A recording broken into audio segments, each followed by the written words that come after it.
Ok, vamos entonces al estudio de hoy y nos toca el capítulo 25, ¿ya? ¿Qué habíamos estudiado antes para hacer una pequeña vuelta? Obviamente el capítulo 24, ¿ya? Y lo que habíamos estudiado en el capítulo 24 era efectivamente cuando Abraham se preocupa de buscarle una esposa a su hijo Isaac, y esa esposa es Rebeca, y Rebeca viene de la familia, y aquí estaba el árbol genealógico. Rebeca viene de la familia de Abraham y recordemos que Abraham le dice al siervo que fuera a buscarle una mujer dentro de sus familiares, los arameos, así eran llamados por la zona donde estaban viviendo, por los arameos, y Isaac le traen a Rebeca. Y Rebeca era la hija de Betuel, y Betuel era el hijo de Nacor, y Nacor era hermano de Abraham, ambos padres de hijos de Taré, ¿ya?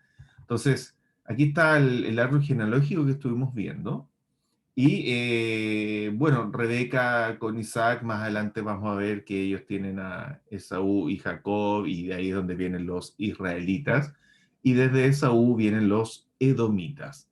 Y ya habíamos estudiado, ¿no? De Ismael, que venían los ismaelitas, ¿ya? Y de la parte de Lot, que era el sobrino de Abraham, después del incesto que tuvo con sus dos hijas, nacieron los pueblos de los moabitas y los amonitas. ¿Ok? Eso habíamos estado estudiando, ahí habíamos quedado. Entonces, bueno, Rebeca llegó, conoció a Jacobo y a Isaac, disculpen. Recuerden que fue por el transporte, cuando llegó este siervo, la forma en que Rebeca demostró que era la señalada por el Señor fue porque le dio agua a él y a los camellos, y el aporte que nos hizo ahí Michelle era que los camellos tomaban, ¿cuánto dijiste? 70 litros, ¿no? Algo así fue, ¿no? Más o menos. Pero era mucha agua, 7 litros, 7 litros. Ya, gracias. Que eran 7 litros. Entonces, obviamente, eran hartos cántaros varias veces que había que echar agua. Y recordemos que el siervo no viajaba solo, iba acompañado de otras personas.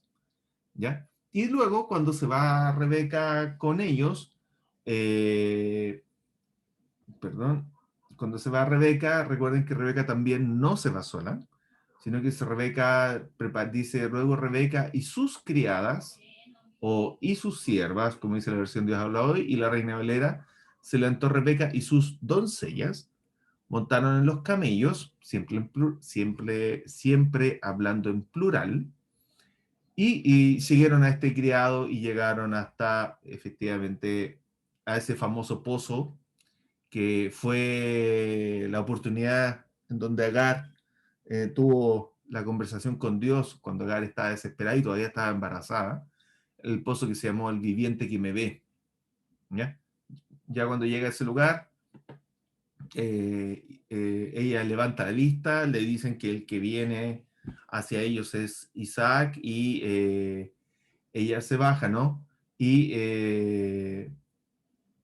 Isaac, bueno, la toma y la hace hospedarse en la que era la casa de su madre, ¿ya? Entonces, Rebeca se hospeda en la casa que era de Sara, o no la casa, la carpa. Recuerden que todavía ellos no están habitando en lugares de construcción sólida, por llamarlo así, una casa como tal, sino que ellos, no porque no existieran en ese tiempo, sino porque ellos todavía eran nómadas, y hasta este momento Abraham solo tiene una propiedad, no tiene más propiedades, y esa propiedad fue la que compró cuando murió su esposa Sara, para poder enterrarla. Recuerden que él quiso comprar una cueva, pero al final tuvo que comprar la cueva junto con el terreno, y fue un lugar netamente que quedó para una especie de cementerio, ¿ya? Y Abraham andaba todavía con todos sus bienes, sus siervos, sus criados, andaba como nómade.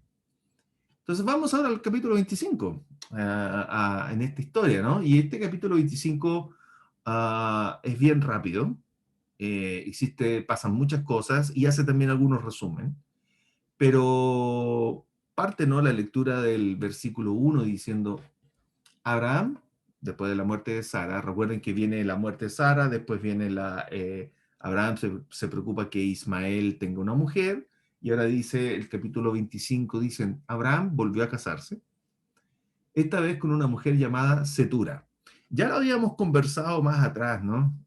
Varios jueves atrás ya habíamos visto, ¿no? Este tema, pero aquí es donde aparece, ¿no? Ya dentro del orden cronológico que nos va mostrando Génesis, dice, Abraham volvió a casarse, esta vez con una mujer llamada Setura. Y dice, los hijos que tuvo con ella fueron Simran, Joxán, Medán, Madián, Isbac, Suaj. Joxán fue el padre de Sabá y Dedán. Los descendientes de Dedán fueron los Asureos, los Letuseos y los Leumeus. Los hijos de Madián fueron Efa, Efer, Hanoc, Abidá y Eldá. Todos estos fueron hijos de Setura. Y aquí voy a poner el puntero láser que no lo había puesto. Ahí está. Entonces, si se dan cuenta, hasta aquí, hasta el versículo 4, nos muestra que Abraham volvió a casarse. Si se volvió a casar después de que Isaac se casó, no lo sé. Probablemente esto está traslapado. Y porque entre la muerte, Isaac se casa aproximadamente cuando tiene 40 años. ¿Ok? Entonces ya habían pasado desde la muerte de su madre, era pasado aproximadamente 10 años, más o menos por ahí era.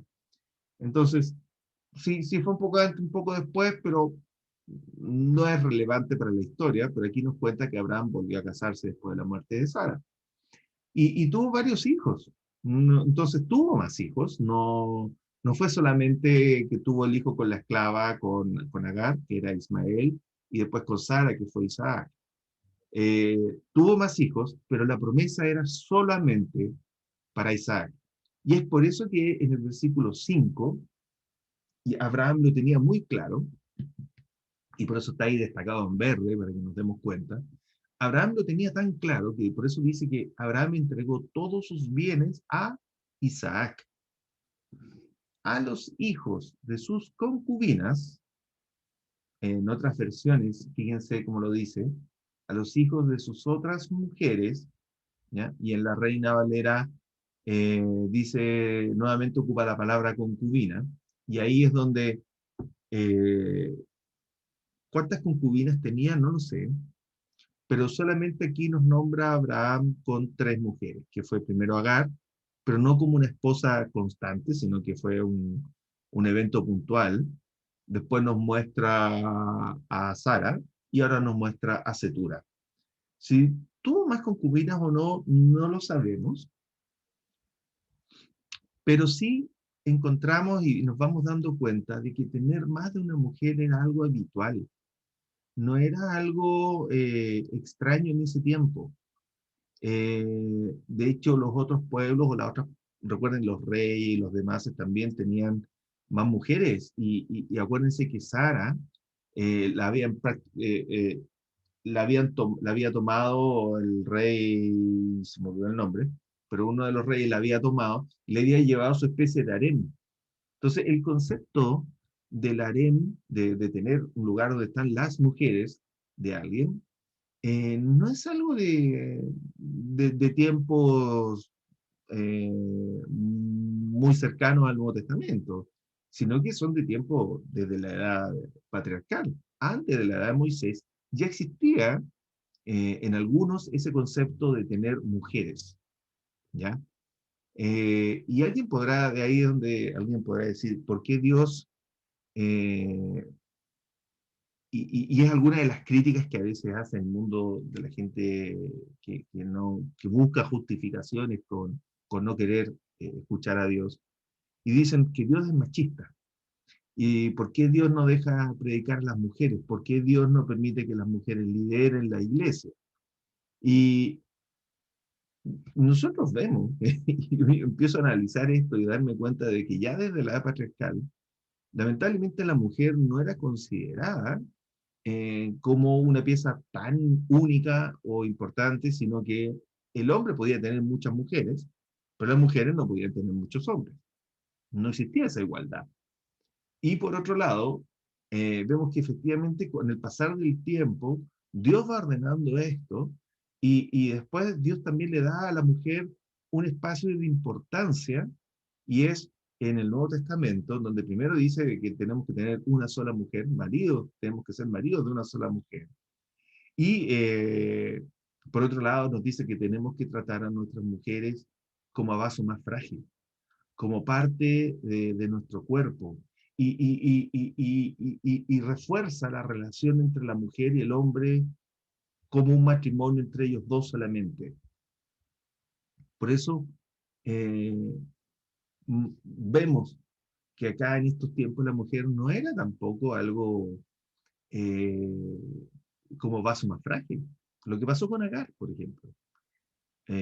Agar, la egipcia, no fue tratada como vaso más frágil. Incluso, qué dijo Sara? Echa a esta egipcia. Y de ahí vino los problemas y tuvieron que echarla. Dios la protegió, Dios la cuidó, esa parte ya la estudiamos, pero eh, el, el respeto hacia la mujer como vaso más frágil en el Antiguo Testamento no era tan fuerte, como sí lo es después en el Nuevo Testamento. Y dice aquí, en el versículo 6, como Abraham sabía de que la promesa era para su hijo Isaac, en el versículo 6 donde agrega y dice, y a los hijos de sus concubinas les hizo regalos. Y mientras él todavía estaba con vida, mientras Abraham vivía, ¿qué hizo?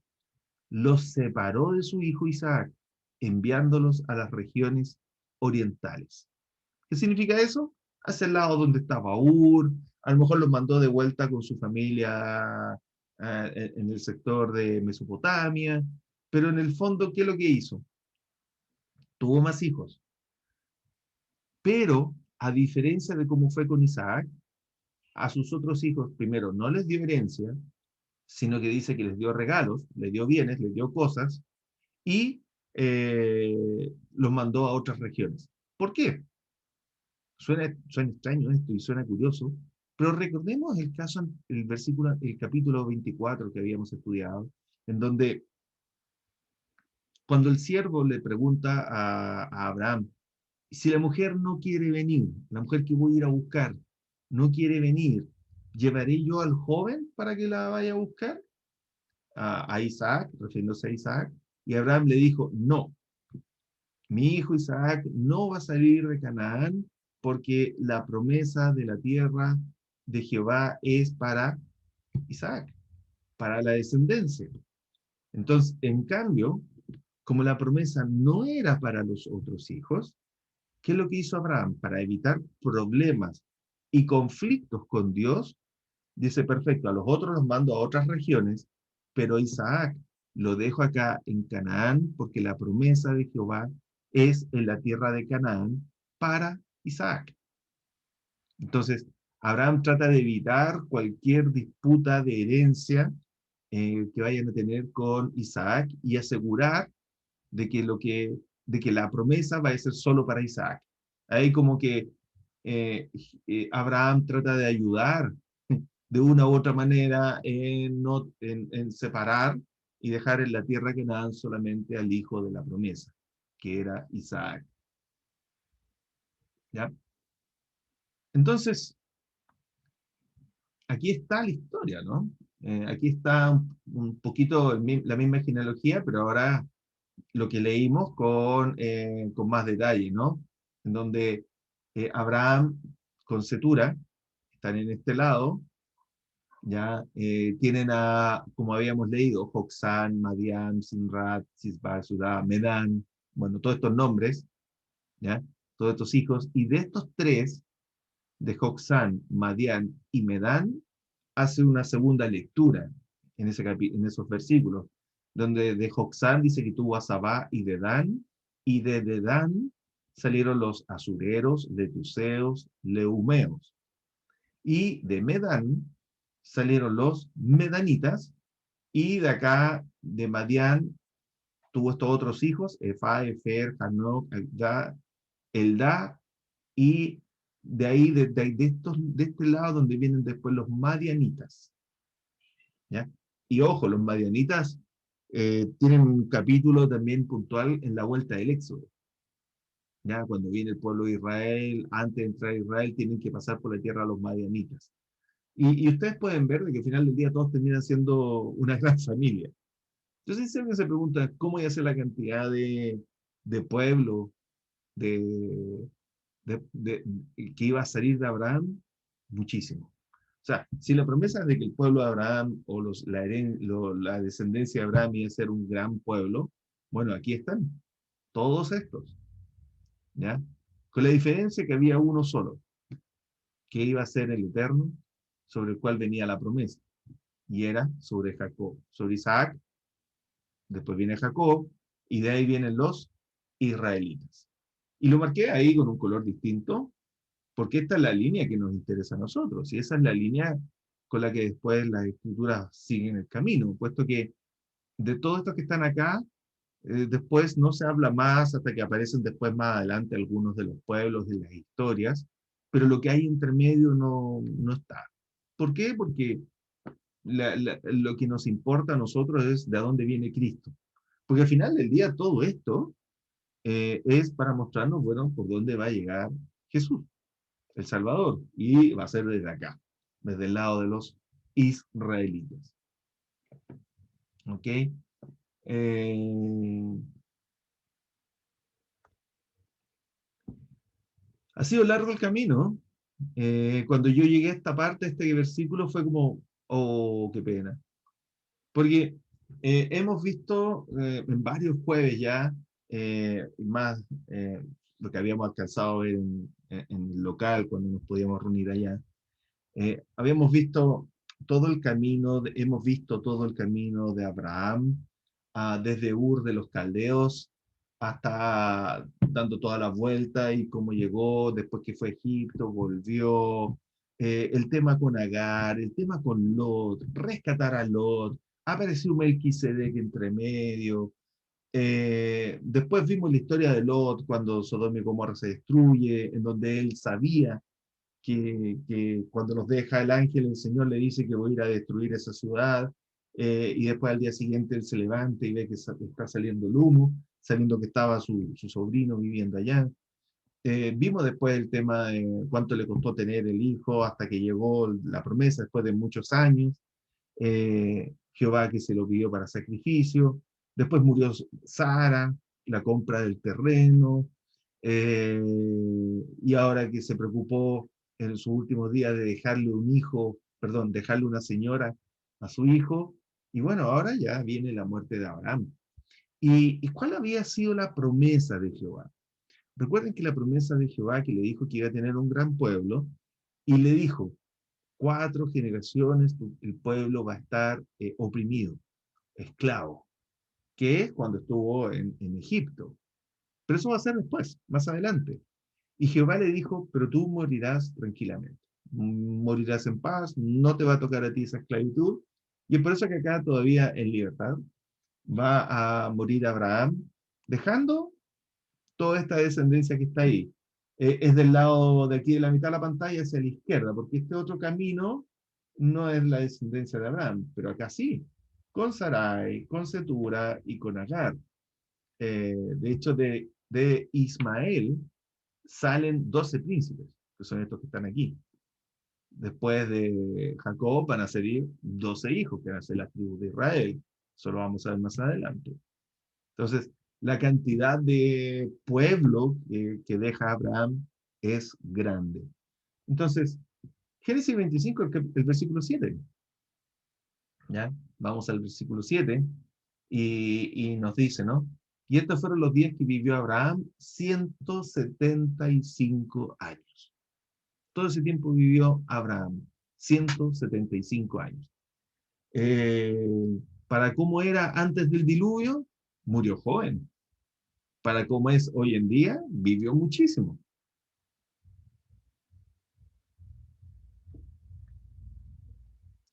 Y dice, y murió en buena vejez, luego de haber vivido muchos años. En eso estamos de acuerdo, ¿no? Muchos años, sobre todo si lo vemos desde el punto de vista de hoy. Y fue a reunirse con sus antepasados. Y esa frase me llamó mucho la atención. Eh, bueno, acá el versículo 8 en la versión Dios habla hoy dice, y murió de muerte natural cuando ya era muy anciano.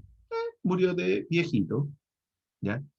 Y miren acá como dice la versión Reina Valera, dice, murió Abraham en buena vejez, anciano y lleno de años, y mira lo que dice ahora, y fue unido a su pueblo. Entonces, aquí me llamó la atención de que por primera vez, y si había antes no me di cuenta, pero primera vez que me doy cuenta en que el concepto de la muerte no es un concepto de término, sino que un concepto de pasar a otro estado. Hasta el momento habíamos visto de que el único que teníamos una certeza, a ver, no es que no tuviéramos una certeza, el único que habíamos visto declarado, ¿no? De que se había ido al cielo había sido Enoc, ¿ya? Que fue traspasado, que fue llevado a Dios, no vio la muerte, y podríamos decir, sí, él se fue y está vivo y está allá. Pero nunca hasta el momento, y por eso insisto, por lo menos yo me di cuenta acá, si hubo en algún versículo antes, no me percaté, pero este es el primer versículo que me percato en donde el concepto de la muerte es pasar a otro estado. Porque aquí dice, ¿no? No dice que Abraham murió y su espíritu fue llevado al cielo, sino que lo dice de una forma interesante, en donde dice, acá dice, y fue unido a su pueblo, la versión internacional dice, y fue a reunirse con sus antepasados, y la Dios habla hoy dice también, fue a reunirse con sus antepasados. Y se va a repetir un poco más adelante esta misma frase. Entonces, fíjense cómo aquí Dios nos muestra de que la muerte, ya desde ese momento, ya había un concepto de que ellos se unían. Recuerden que esto está escrito en el tiempo de la ley mosaica. Esto fue escrito mucho después, durante la ley mosaica. Entonces, ya cuando fue escrito la ley mosaica, ya estaba el concepto de unirse después en una otra vida, reunirse al pueblo al que ellos pertenecían. ¿Ya?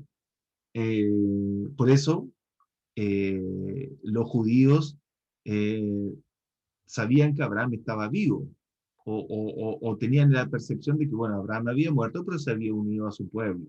Estaba en el espíritu unido al pueblo de Israel. Por eso que Jesús, cuando encara a los judíos, les dice, bueno, ¿acaso Abraham está muerto? Cuando le decían de que no había resurrección, cuando criticaban o negaban el poder de la resurrección de parte de Dios, Jesús le dice, bueno, ¿acaso Abraham está muerto? Y acaso Abraham, Dios es, eh, Abraham, perdón, ¿cómo es que era? Dios es Dios de vivos, no de muertos, y por eso Dios es Dios de Abraham, ¿ya? Resaltando, ¿no? De que después de la muerte el espíritu sigue vivo, ¿ya? Y sigue la persona con su espíritu. Y acá ya nos da una señal, ¿no? Interesante al respecto que empieza a aparecer, dice, y fue a reunirse con sus antepasados, ¿ya? Versículo 9. Sus hijos Isaac e Ismael, Isaac, el hijo de la promesa, Ismael, el hijo de la esclava. ¿Qué dice? Lo sepultaron en la cueva de Macpela, que está cerca de Mamre, es decir, en el campo del hitita Efrón, hijo de Zohar. ¿Quién era este? Al que Abraham le había comprado el lugar para poder enterrar a Sara. Versículo 10. Este era el campo que Abraham les había comprado a los hititas. Allí lo enterraron junto a su esposa Sara. Y versículo 11. Y sucedió después de muerto Abraham que Dios bendijo a Isaac, su hijo, y habitó Isaac junto al pozo del viviente que me ve. ¿Ya? Ya no está habitando en el mismo lugar donde vivía su padre, sino que ahora está habitando cerca del pozo llamado viviente que me ve, el pozo en donde se había aparecido, o Jehová le habló a Agar cuando ella estaba arrancando la primera vez, cuando estaba embarazada y estaba arrancando de la casa de Abraham. Entonces, eh, vemos en esta parte lo interesante que es que por lo menos nos declara que Isaac e Ismael estuvieron juntos para sepultar a Abraham. Si los otros hijos fueron o no, no lo declaran, ¿ya? Probablemente sí, probablemente no. Recordemos que los relatos de la Biblia nos hablan y nos muestran algunos detalles, pero nunca son tan extensos para mostrarnos toda la gente que estaba, porque yo me imagino que aquí no fue solamente Isaac e Ismael que fueron solos a sepultar a su padre. Estaban los siervos, estaban los criados, los esclavos. Recuerden que el pueblo reconocía a la gente alrededor que Abraham era una persona importante, porque cuando él va a comprar, a pedir comprar un terreno para enterrar a su mujer, Sara, le dicen, Abraham, tú eres una persona importante entre nosotros, o sea, elige lo que quieras. Y acá solo nos muestra esto. Ahora, lo interesante es eh, que hasta este momento nosotros teníamos a Ismael lejos de la casa. Ismael ya se había ido con su mujer y ya habíamos leído versículos anteriores en donde Agar, su madre, lo había casado con una egipcia. ¿Se acuerdan de esa parte? Que él se casó con una egipcia. Pero acá probablemente le mandaron la noticia y él viajó y estuvo enterrando en la sepultura ahí con Isaac junto con Ismael, sepultando a Abraham. Y hasta aquí llegó Abraham, 175 años, ¿ya? Y de ahora en adelante vamos a avanzar en algunos versículos un poco más rápido, porque viene un poco y nos va a hablar la historia un poco de Ismael. Nos va a volver a recordar algunas cosas que ya leímos. Y esta foto me gustó, ¿no? Porque aquí es representando cuando Abraham despide a Agar y a Ismael de su casa. Esa que está ahí atrás sería Sara. Y aquí con un corte de pelo, no sé si era el real, pero todo esto es ficción. Pero tiene ese corte de pelo como el concepto egipcio, ¿no? Y el hijo también ahí tomando el mismo tipo de concepto de corte de pelo egipcio, para destacar, ¿no? Que Agar era una mujer egipcia y ahí va con el alimento y los panes con los que fueron despedidos. Entonces, en versículo 12, aquí nos va a decir algo que ya habíamos un poco leído, ¿no? Estos son los descendientes de Ismael, hijo de Abraham. Y aquí empieza a hacer como un resumen de Abraham y a contar, bueno, por Ismael, quiénes nacieron. Entonces, estos son los descendientes de Ismael, hijo de Abraham, a quien le dio a luz Agar, egipcia, sierva de Sara, ¿ya? Y estos son los nombres de los hijos de Ismael. No los voy a leer, pero se los voy a mostrar más adelante. Pero fíjense lo que dice acá. 12 jefes de tribus, según sus propios territorios y campamentos. Aquí 12 jefes de tribus, y acá en la versión Reina Valera dice 12 príncipes por sus familias. ¿Cuáles eran esos 12? Volvemos a este cuadro, y aquí están los 12. Aquí está Abraham, Agar, Ismael, y estos fueron los 12 príncipes eh, que fueron los hijos de Ismael, ¿ya? Nebaiot, Sedar, Abdeel, no, Adbeel, Mipsan, Misma, Duma, Masa, Hadar, Tema, Getur, Nafis, Sedema. Elijan el nombre que ustedes quieran para sus hijos, están disponibles, no hay problema, lo pueden ocupar. ¿Ya? Y eh, nos cuenta, ¿no?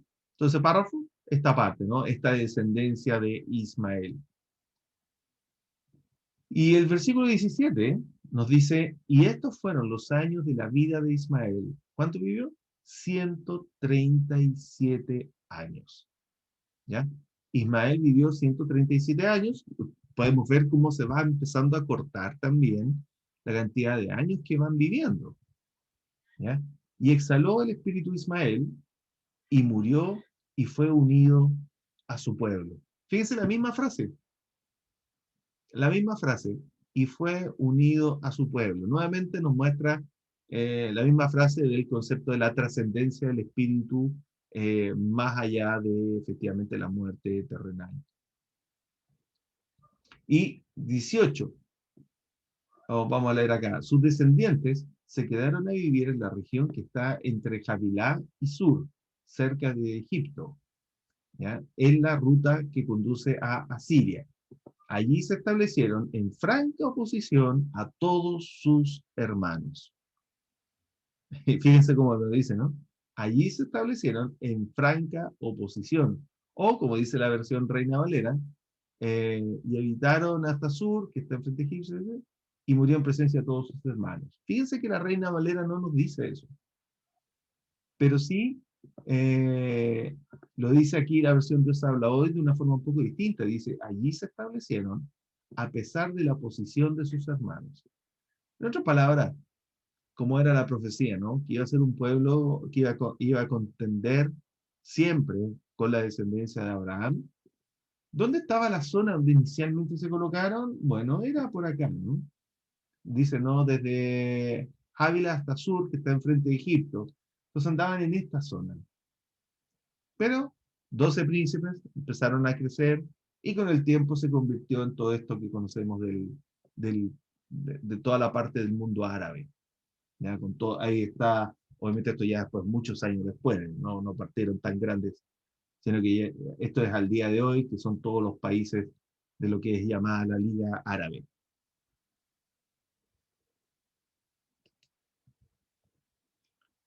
Y Isaac, el hijo de la promesa.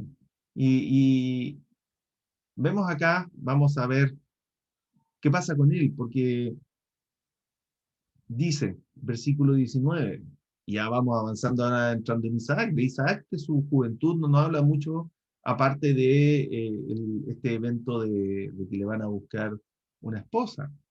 Y dice, versículo 19, esta es la historia de Isaac.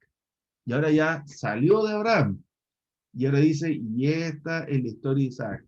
De Ismael, ¿qué dijo? Un par de versículos. Dijo cuál eran sus descendientes, dónde habitaron, y de ahí en adelante no es mucho más lo que vamos a conocer de Ismael.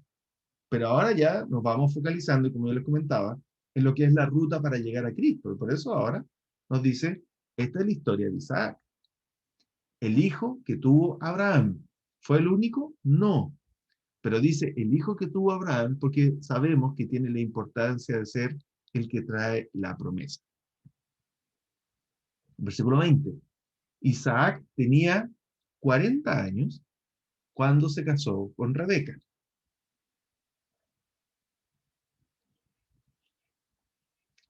Vale, nuevamente, Isaac tenía 40 años cuando se casó con Rebeca, que era hija de Betuel y hermana de Labán. Betuel y Labán eran arameos de Padán Aram. Entonces, ¿dónde estaban viviendo? En Padán Aram, que queda acá. ¿Dónde estaba Abraham y Isaac? En esta zona de Canaán. ¿Dónde estaba viviendo su familia? Era acá, en Padán Aram. Recuerden que ellos habían salido de Ur, acá, por todo este camino rojo, hasta llegar a Padán Aram, y luego continuó Abraham hacia acá, y su familia se quedó aquí. Entonces, dice, Isaac tenía 40 años cuando se casó con Rebeca, que era hija de Betuel y hermana de Labán. Betuel y Labán eran, y fíjense cómo los llaman, arameos.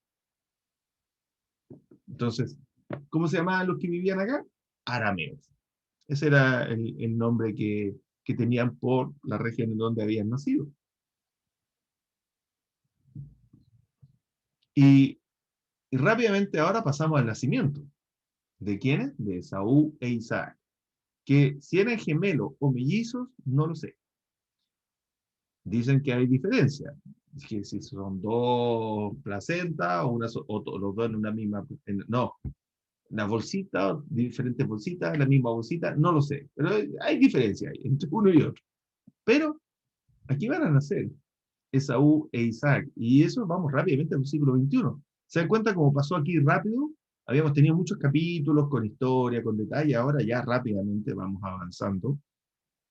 Y dice el versículo 21, y oró Isaac a Jehová por su mujer, Rebeca, que era estéril. Historia conocida, ¿no? La misma historia de Abraham con Sara. La mujer, Sara era estéril, y aquí Isaac también le toca que su mujer es estéril. Fíjense, la coincidencia, ¿no? Le toca vivir lo mismo. ¿Y qué pasó aquí? Isaac oró por ella, y ¿qué dice? Y lo aceptó Jehová, y concibió Rebeca su mujer. ¿Ya? En otras palabras, acá en la versión internacional nos dice, el Señor oyó su oración, y ella quedó embarazada. Versículo 22. Pero como los niños, estaba embarazada de gemelos, pero como los niños luchaban dentro de su seno, ella se preguntó, si esto va a seguir así, ¿para qué sigo viviendo? Ahora, esta respuesta o este comentario de Rebeca eh, no debe de haber sido simplemente porque se sentía mal por estar embarazada, de un malestar normal que puede tener cualquier persona, cualquier mujer embarazada, sino que aquí Rebeca debe haber tenido muchos dolores y muchos problemas durante su embarazo, por esta situación que estaban teniendo los dos hijos. Por algo ella prácticamente dice, en otras palabras, dice, bueno, sabes que si la vida entera va a ser con este embarazo de esta forma, prefiero morirme. Eso es lo que está diciendo. Ella prefería morirse por las dificultades que estaba teniendo de su embarazo. Y por eso dice, entonces fue a consultar al Señor. Y el Señor le respondió y le dijo, dos naciones hay en tu seno, dos pueblos se dividen desde tus entrañas. El uno será más fuerte que el otro, y el mayor servirá al menor. Entonces ya venía el conflicto desde el embarazo, el conflicto entre Esaú y Isaac. Este conflicto empezó tan antes y que llegó incluso a hacerle pensar a Rebeca que era mejor morirse y no continuar con el embarazo. O sea, Rebeca ya había tirado, como decimos nosotros, había tirado la esponja y ya no quería más saber con todo esto del embarazo. Y por eso que consulta a Jehová. Y Jehová le dice que son dos naciones. Entonces le dice, mira, hay dos. Y uno va a ser más fuerte que el otro. Van a estar divididos y ya vienen divididos desde tus entrañas. Entonces, dice, cuando llegó el momento de dar a luz, resultó que en su seno habían mellizos. Acá la versión Reina Valera dice gemelos. Por eso sí, alguien quiere entrar en el tecnicismo si eran mellizos o eran gemelos, la verdad aquí depende de la versión que uno lea. ¿Ya? Ahora, gracias a Dios, esa información no nos salva. Así que eh, sabemos que eran dos. Listo. Y fíjense lo que dice ahora el versículo 25. El primero en nacer era pelirrojo, en la versión internacional. ¿Y qué es lo que nos dice la Reina Valera? Salió el primero rubio. O sea, ahí nuevamente, si era rubio, rojizo, yo me quedo más con el rojo, con el más tirado colorido. ¿Ya? Acá dice era pelirrojo, en la versión Dios habla hoy. ¿Ya? Dice, y tenía todo el cuerpo cubierto de vello. A este lo llamaron Esaú. ¿Qué significa Esaú? Velludo. ¿Ya? Y después dice, entonces Esaú fue el que primero nació, era el mayor, y después dice, luego nació su hermano agarrado con una mano del talón de Esaú. Entonces venía agarrado ahí con una mano desde el talón y dice, a este lo llamaron Jacob. Cuando nacieron los mellizos, Isaac tenía 60 años. Aquí me equivoqué. Jacob significa que agarra el talón. No, no Isaac. Ahí está mal escrito. ¿Ya? Y Esaú y Jacob son los que nacieron. Sí, y me equivoqué. Roy, Aquí también me equivoqué. Aquí es Esaú y Jacob. Sí, dime. sí, sí, importante notar que pasaron casi 20 años, 19 años, para darse cuenta de que Rebeca era estéril. O sea, Sí. de 40 que se casó, dice que se casó a los 40 y ahora tiene 60. O sea, tuvieron 19 años orando al Señor o pidiendo para poder tener a sus hijos. Así es. Efectivamente. Bueno, 30 años, específicamente. Porque dice acá, ¿dónde estaba? ¿Dónde saqué yo eso? 20, 20, tienes razón, discúlpame. de 40 a 60 son 20 todavía. Esto lo hice tarde, una noche, así que me equivoqué. Ah, que voy a arreglarlo inmediatamente porque sí, es para que me quede bien. 20, perfecto, ahí está, muchas gracias. Arriba el tiro podía arreglar Ah, Isaac. Esaú, Esaú y Jacob. Y el título también para que no se olvide. Para que nos quede, bueno, la primera, ¿no? Pues, Esaú y Jacob. Perfecto. Gracias, gracias. ¿Qué pasa? Ups. Entonces aquí dice, ¿no? Cuando nacieron los mellizos, y claro, yo debo haber leído con el cansancio de la hora, debo haber leído 70. Entonces por eso me daba 30. Pero claro, entonces dice, cuando nacieron los mellizos, Isaac tenía 60 años. Entonces, como tú bien dices, estuvieron 20 años desde haberse casado, buscando, obviamente, tener descendencia, no la tenían. Le pasó un poquito lo mismo que a Abraham, con la única diferencia que Isaac no tuvo que esperar tanto como Abraham. Abraham tuvo que esperar muchos años, pero acá tuvo que esperar 20 años hasta recién poder tener a su hijo, y en este caso le salieron mellizos o gemelos, Esaú y Jacob. Y de aquí vienen ya, vamos entrando en tierra derecha, en esto. Porque ¿quién era el primogénito? Era Esaú, el primero que nació. Y yo seguí colocando aquí mal esto. Esaú y Jacob.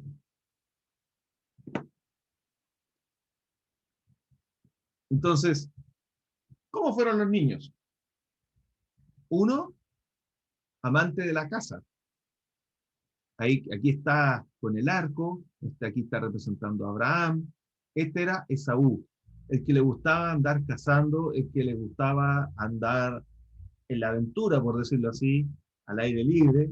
En cambio, Jacob era un niño que le gustaba estar en las tiendas, en las carpas. Le gustaba cocinar, le, le gustaba más la cosa de la vida familiar probablemente, y aquí está con su madre. Y como, como puede ocurrir, y esto no se sientan mal los que son papás, a veces algún papá tiene más privilegio, o no privilegio, perdón, tiene una cierta inclinación de llevarse mejor con un hijo que con el otro. Y acá, por eso están aquí en este ejemplo, donde Abraham se llevaba mejor con Esaú, que era el que le gustaba la casa, y Rebeca se llevaba mejor con Jacob, que le gustaban más las cosas hogareñas. Isaac sí, no es Abraham. Isaac, sí. Gracias. El corrector ortográfico hoy día no está corriendo bien el mío, ¿no? Gracias, Michelle. Sí. Aquí está Isaac. Tienes toda la razón. Sí, ya salimos de Abraham. Ya se nos acabó Abraham. Sí, sí, sí. Jueves tarde, ya estamos cansados. Entonces, efectivamente, pues aquí está Isaac con su hijo Esaú, y aquí estaba Rebeca con su hijo Jacob. Entonces, miren lo que dice acá, versículo 27. Dice, los niños crecieron. Esaú era un hombre de campo y se convirtió en un excelente cazador. Mientras, por el otro lado, que Jacob era un hombre tranquilo, que prefería quedarse en el campamento. Isaac quería más a Esaú porque le gustaba le gustaba comer de lo que él cazaba. Claro, se sentía orgulloso, mire lo que trajo mi hijo, comemos de la casa de mi hijo, o sea, él veía obviamente a su hijo como el hijo que iba a tener, iba a ser el proveedor, el que, donde tenía puesta, como podríamos decirle un buen chileno, tenía puesta todas las fichas en Esaú. Entonces, eso es interesante darnos cuenta, ¿no? De que Isaac estaba viendo efectivamente con ojos humanos. No está mal, porque él era un hombre también. Entonces, él veía en su hijo Esaú, veía la perpetuación de su familia. Veía en él un regocijo, porque además él ya no tenía que casar él a lo mejor, sino que él veía y disfrutaba comiendo de lo que su hijo había casado. Pero Rebeca, ¿ya?, quería más a Jacob. Y probablemente también por una cosa natural. Si a Jacob le gustaba quedarse en el campamento, pasaba más tiempo con Rebeca. Entonces lograron tener una mejor afinidad también. Entonces en el versículo 29 al 30, aquí hay un hito importante. Lo conocemos, ¿no? Donde dice, un día que Jacob estaba cocinando, aquí está Jacob cocinando, si estaban más grandes con barba, no lo sé, pero aquí estaba Jacob cocinando, si se fijan más vestido, y me gusta un poco esta imagen también porque demuestra que él estaba ahí más hogareño, por decirlo así, ahí está con la olla arriba del fuego. Entonces un día que Jacob estaba cocinando, Esaú, que es el que viene aquí con una vestimenta más de caza, de guerrero, Esaú regresó muy cansado del campo y le dijo, por favor, dame un poco de ese guiso rojo que tienes ahí, porque me muero de hambre.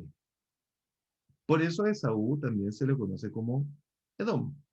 ¿Y Edom qué significaba? Rojizo. Entonces aquí viene, le pide comida, y Jacob le respondió, véndeme en este día tu primogenitura. Se le dice, bueno, yo te doy comida, pero véndeme tu primogenitura. O, como dice la versión internacional, que dice, véndeme primero tus derechos de hijo mayor. ¿Qué significa eso? Las herencias correspondientes de ser un hijo mayor. Perpetuar y tener él el liderazgo para perpetuar una familia. Versículo 32, la Reina Valera dice, entonces dijo Saúl, he aquí yo me voy a morir. ¿Para qué pues me servirá la primogenitura?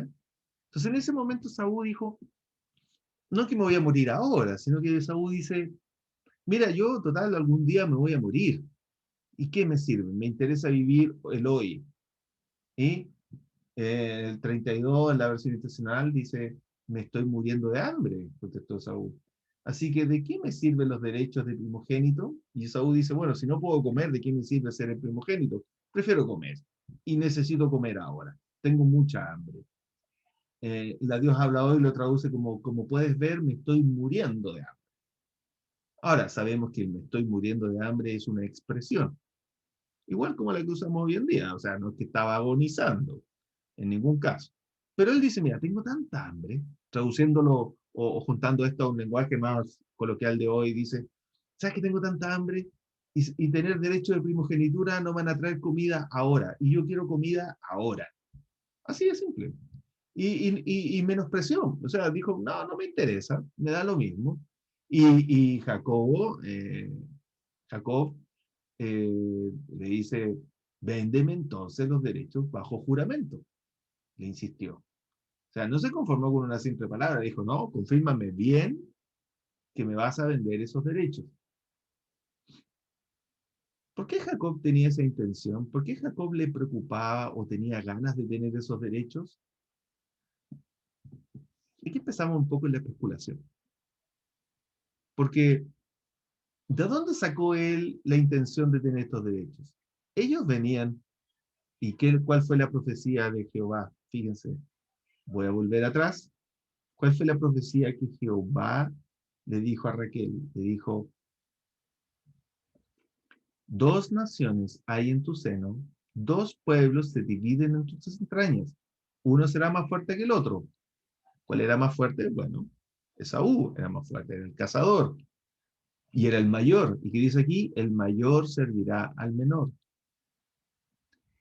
¿Quién le dijo esto a quién? Jehová se lo dijo a Raquel, la madre.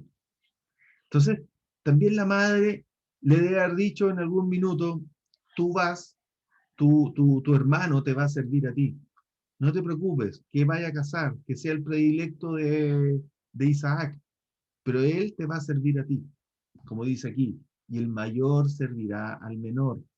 Y acá dice, ¿no? Dos pueblos se dividen desde tus entrañas. Probablemente también la convivencia de ellos dos desde chicos debe haber sido un poco más conflictiva que dos simples hermanos. Deben haber tenido mucha disputa entre ellos, mucha rivalidad, menosprecio probablemente, porque por algo dice aquí, dos pueblos se dividen desde tus entrañas. No es que cuando sean grandes se van a dividir, sino que partieron ya divididos desde las entrañas, ¿ya? Entonces, eh, Raquel probablemente hablaba con Isaac, le contaba estas cosas, y por eso que perdón, por eso que Jacob, cuando llega este minuto, él ve la oportunidad de tomar y de competir y de la rivalidad que tenían y quedarse con los derechos de ser el primogénito. Por eso que le dice, véndeme entonces los derechos bajo juramento. Y le insiste. Insistió Jacob. Esaú se lo juró. Y fue así como le vendió a Jacob sus derechos de primogénito. Jacob, por su parte, le dio a Saúl pan y guiso de lentejas.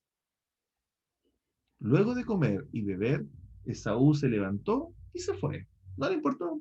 Ya había comido, ya había bebido, era lo que él quería. Se levantó, se fue, le daba lo mismo la primogenitura.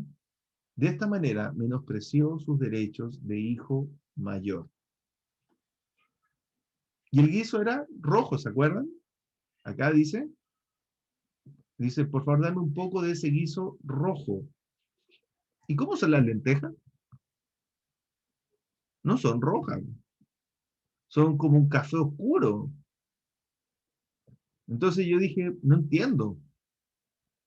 Y bueno, lo bueno que hoy en día tenemos Google, y miren lo que encontré. Hay lentejas rojas y de otros colores, ¿ya? Hay lentejas marrones, aplanadas, que son más o menos similares a las que comemos hoy en día, que es la variedad más común, que la que por lo menos yo he comido de la casa de mi mamá, y acá en mi casa, y en cualquier otra casa o lugar, siempre son las mismas lentejas, de ese color café oscuro, bien oscuro, marrón, ¿ya? Son las más comunes, etiquetadas como lentejas, cuestan menos, un sabor suave, mantienen su forma, a menos que se cocinen durante un tiempo prolongado en una ebullición rápida. Miren a lo que llegué hoy en día con el estudio bíblico. Hablar de cómo se cocina la lenteja, ¿ya? Y las marrones, perdón, las rojas, acá están las rojas, lentejas rojas de color rojo anaranjado, que podrían ser como las que están acá, ¿ya?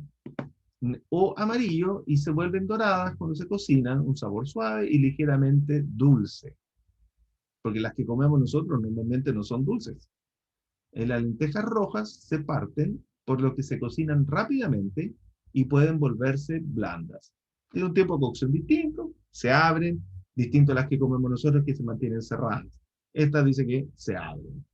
Y, bueno, vean, hay lentejas negras, hay lentejas verdes, y aquí otro tipo de lentejas, porque estas lentejas verdes francesas y otras lentejas verdes. Son como las que están acá, ¿no? Pueden ser estas verdes de acá o estas verdes de acá. ¿Ya? Entonces, efectivamente, para mí siempre había sido una incógnita, y bueno, producto de esto dije, bueno, investiguemos. Y me encontré con esta agradable sorpresa de que efectivamente, por eso era un guiso rojo, porque era hecho con lentejas de la variedad de color rojo. ¿Ya? Para que no pensemos que eran las mismas lentejas que normalmente comemos en este lado del mundo. ¿Ya? Madre, usted nunca me ha hecho lentejas rojas, así que quiero probar eso para completar mi estudio bíblico. Así que te quedas con la tarea algún día de hacer lentejas rojas. ¿Ok? Hasta ahí llegamos el día de hoy, porque ahí termina, de hecho, el capítulo 26. ¿Ya? No les puedo mostrar lentejas, pero ahí están las fotos de las variedades de lentejas y las rojas. Y por El eso capítulo por eso 25. ¿Ah? Capítulo 25. Disculpa, tienes razón. Dijiste 26. Sí. Estoy viendo la diapositiva que sigue siguiente y tengo puesto 27, por eso resté uno y claro, me dio 26. No, pero está bien. Hemos visto el capítulo 26 y interesante ver al final del día, obviamente las lentejas no es lo importante de este capítulo, sino que lo importante del capítulo está acá, ¿no? En donde Esaú menospreció por un plato de lentejas la primogenitura y haber sido el líder de un pueblo llamado Israel. Ah, en este caso de las lentejas, yo quería también darme un tiempo para que meditemos, en donde nosotros tenemos derechos de una ciudadanía también. Nosotros tenemos derechos de una ciudadanía allá en los cielos. El mundo entero tiene la oportunidad de tener derechos de esa ciudadanía en los cielos. Esaú lo menospreció sus derechos por un plato de lentejas. Hoy en día probablemente haya gente que haga lo mismo. Quizás no son lentejas, pero quizás es, no sé, puede ser por el fútbol, por la fiesta, por querer dormir un rato más el domingo y no preocuparse de tener que reunirse, por menospreciar quizás por quién sabe qué, menospreciar el sacrificio de Cristo. Aquí Esaú menospreció la primogenitura por un plato de lentejas. ¿Por qué por qué cambia la gente y por qué menosprecia el sacrificio de Cristo? ¿Contra qué lo hacen? Preferir estar con los amigos, preferir comer a lo mejor algunas cosas, no algunas cosas, sino que me refiero, preferir andar de fiesta en fiesta, preferir de vivir sin importarle nada. ¿Cuántas cosas pueden haber de gente que menosprecia el sacrificio de Cristo, así como lo hizo Saúl por un plato de lentejas? Entonces, esa es la meditación de este capítulo para nuestras vidas hoy, en donde a veces puede que por algo muy poco, porque nos reímos, ¿no? Y decimos, ¿cómo tan tonto es Saúl por un plato de lentejas? Y la broma, ¿no? Normalmente es, no, yo por menos de un asado no lo hago, o sea, por una vaca entera, no sé, por algo más, y no por un plato de lentejas. Pero hoy en día hay gente ocupando el plato de lentejas como un símbolo, como una figura, que por un plato de lentejas también están menospreciando el sacrificio de Cristo y están menospreciando la oportunidad de una vida eterna y de una ciudadanía allá en los cielos. Entonces, eso tenemos que pensar de que menospreciar las bendiciones de Dios no es algo que ocurre solamente en este tiempo. Obviamente mientras estudiábamos pasamos por ejemplo, por el diluvio. Sabemos que todo el mundo ya había menospreciado a Jehová. Acá nuevamente nos encontramos con lo mismo. Con un Esaú que menospreció, le importó lo mismo, comió, se paró y se fue, y nunca le importó lo que había hecho. ¿Ok? ¿Comentarios? Somos poquitos, así que podemos comentar si quieren, o sea, siempre podemos comentar, la diferencia es que podemos comentar a lo mejor más libremente porque nos conocemos entre nosotros. Nada por mi parte. ¿Tú, Jessy? Sí, que comentamos, Angelito, que como